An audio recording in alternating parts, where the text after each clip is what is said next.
Assalamualaikum warahmatullahi wabarakatuh. Bismillah, alhamdulillah, wassalatu wassalamu ala rasulillah Sayyidina maulana Muhammad ibn Abdillah wa ala alihi wa sahbihi wa mawalah amma ba'du. Para sahabat sekalian dimana saja Anda berada, riba nasi'ah itu merupakan suatu akad riba yang disebabkan karena terjadinya perputaran antara dua jenis barang ribawi, baik itu sejenis ataupun tidak sejenis.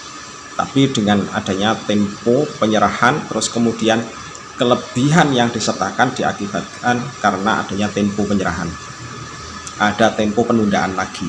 Jadi misalkan kalau misalkan emas 1 kilo ditukar dengan perak 3 kilo misalkan, ditukar dengan perak 3 kilo atau ditukar dengan perak 7 kilo misalkan, pada saat terjadinya jatuh tempo penyerahan, terus kemudian pihak yang menyerahkan harga, itu kemudian ketika pada waktu jatuh temponya itu belum bisa melunasi, terus kemudian pihak yang memiliki barang itu kemudian memberikan alternatif berupa tempo baru, namun disertai dengan adanya tambahan.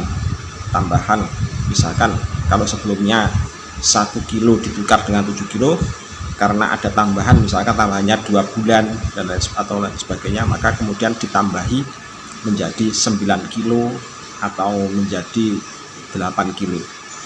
Kelebihan sebesar 1 kilo atau 2 kilo tadi itu yang dinamakan dengan istilah akad riba dan masuk dalam kategori riba nasi'ah. Kalau dengan catatan kalau waktunya itu diketahui. Kalau waktunya tidak diketahui bagaimana? Kalau waktunya tidak diketahui, misalkan emas 1 kilo ditukar dengan perak 7 kilo. Terus kemudian pada waktu jatuh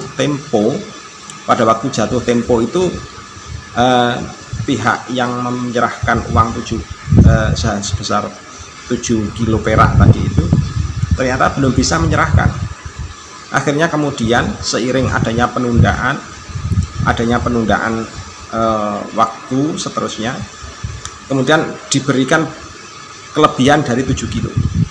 Jadi kelebihan dari rasul mal yang awal atau mukobalah dari barang yang diperjualbelikan atau yang tidak ditukar tadi. Sehingga misalkan 7 kilo, terus kemudian kalau belum bisa melunasi di hari H itu, maka ada tambahan konsekuensi, misalkan 7 menjadi 7,5, menjadi 8 kilo dan seterusnya, sampai kemudian tidak jelas waktu ajalnya. Dengan melihat konsep ini, maka pada dasarnya jual beli secara tempo itu hukumnya adalah boleh sebenarnya. Yang tidak diperbolehkan itu adalah kalau harganya itu melebihi dari harga yang sudah disepakati. Demikian juga dengan riba nasi'ah. Riba nasi'ah itu pada dasarnya penyebab terjadinya ilat larangan atau larangannya itu adalah disebabkan karena harganya kemudian melebihi dari harga yang sudah disepakati di awal, sehingga yang diakibatkan oleh terjadinya penundaan dengan jangka waktu tertentu.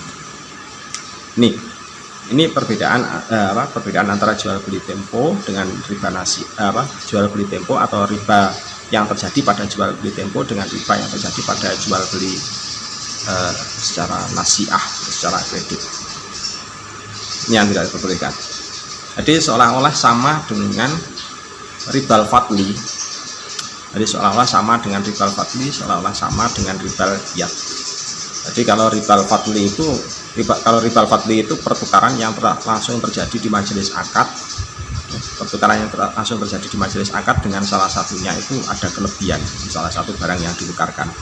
Misalkan emas 1 kilo ditukarkan dengan emas 1,5 kilo. Nah, ini nggak boleh. Atau beras 1 kilo ditukarkan dengan beras 1,5 kilo. Ini yang nggak boleh. Jadi kalau beras 1 kilo tukarkan dengan beras 1 kilo, emas 1 kilo tukarkan dengan emas 1 kilo. Nah ini nih adanya keseimbangan. Kalau ada kelebihan, maka itu yang dinamakan dengan riba. Nah, itu kalau misalkan dijeda dengan waktu, maka itu yang menjadi kemudian dihukumi menjadi riba nasiah dan riba nasiah dan riba riyad. Kalau diketahui waktunya namanya riba nasiah, kalau tidak diketahui waktunya namanya riba riyad. Nah, aplikasinya kalau di dalam jual beli di era modern semacam ini, misalkan seringkali disamakan bahwasanya misalkan penundaan atau keterlambatan respon sistem yang terjadi pada jual beli forex, yang mana grafiknya itu terus berjalan. Katanya itu kalau misalkan kalau misalkan jual beli tempo yang semacam tadi itu kok diperbolehkan, maka hal tersebut menjadi seolah-olah klik sekarang terus dengan respon 2 menit atau 5 menit kemudian di dalam forex itu menjadi seolah-olah dibolehkan. Padahal sebenarnya tidak.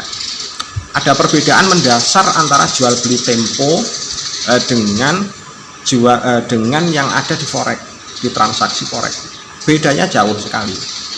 Kalau di transaksi forex yang misalkan yang sistemnya yang tidak spot, jadi misalkan saya klik sekarang 2 menit kemudian baru terjadi respon sistem untuk keberhasilan transaksi saya seperti itu. Perbedaannya itu adalah kalau pada jual beli forex itu menyerupai jual beli munabadah untuk yang transaksinya yang ada keterlambatan sistem. Jadi menyerupai transaksi munabadah. Jadi seolah-olah ada barang berjalan, kemudian saya melemparkan kerikil. Jadi saya melemparkan kerikil, terus kemudian kerikil itu di mana barang itu mengena, maka di situ terjadi transaksi kesepakatan. Nah, ini yang tidak diperbolehkan. Sebab apa? Sebab satu, karena adanya unsur gharar, menjadi spekulatif. Yang kedua disebabkan karena ada unsur kemajulan. Unsur kemajulan itu unsur ketidaktahuan terhadap barang yang dibeli. Nah, terhadap ketidaktahuan terhadap barang yang dibeli. Ketidaktahuannya di mana? Ini nanti jatuh pada harga berapa? Nah, itu yang menyebabkan tidak diperbolehkannya. Jadi bukan kemudian itu kemudian bisa disamakan dengan jual beli atau jual beli tempo, tidak. Kalau jual beli tempo harganya sudah disepakati berapa. Hanya temponya saja yang tidak diketahui, tapi terus kemudian mensyaratkan adanya kelebihan. Misalkan emas 1 kilo, karena dihutang emas 1 kilo saya jual ke Anda, terus kemudian Anda membayarnya dengan menggunakan emas 1 kilo juga, tapi ada jeda waktu. Misalkan jeda waktu penyerahannya itu pada 1 bulan kemudian. Karena ada jeda waktu penyerahan 1 bulan kemudian, emas 1 kilo kemudian saya wajibkan Anda untuk menyerahkan menjadi 1,1 kilo, sehingga lebih 1 gram misalkan. Nah, ini yang tidak diperbolehkan. Kalau emas 1 kilo saya jual ke Anda, terus kemudian dibayar dengan emas 1 kilo pada waktu yang akan datang, ini termasuk namanya adalah riba riyad. Namanya jual beli tempo yang sah. Kalau 1 kilo dikembalikan dengan 1 kilo. Kalau 1 kilo kembalikan 1,1 kilo, maka ini yang dinamakan dengan istilah riba riyad. Paham ya? Terus kemudian untuk riba nasiah juga begitu, sama. Praktiknya sama. Riba nasiah emas 1 kilo dikembalikan 1 bulan kemudian harus 1 kilo. Terus kemudian ternyata 1 bulan itu belum bisa mengembalikan. Akhirnya karena penundaan yang terbaru, ada tenor yang baru tadi itu, kemudian terjadi penambahan sehingga menjadi 1,1 kilo. Nah, ini jadi ada jangka waktu yang diketahui, terus kemudian adanya kelebihan, itu yang menjadi ilat terjadinya riba. Jadi tidak sama dengan apa yang terjadi dalam transaksi forex. Pahami ya? Apalagi untuk transaksi yang lain. Nanti kita akan bahas satu persatu dari komponen-komponen transaksi forex, insya Allah. Assalamualaikum warahmatullahi wabarakatuh.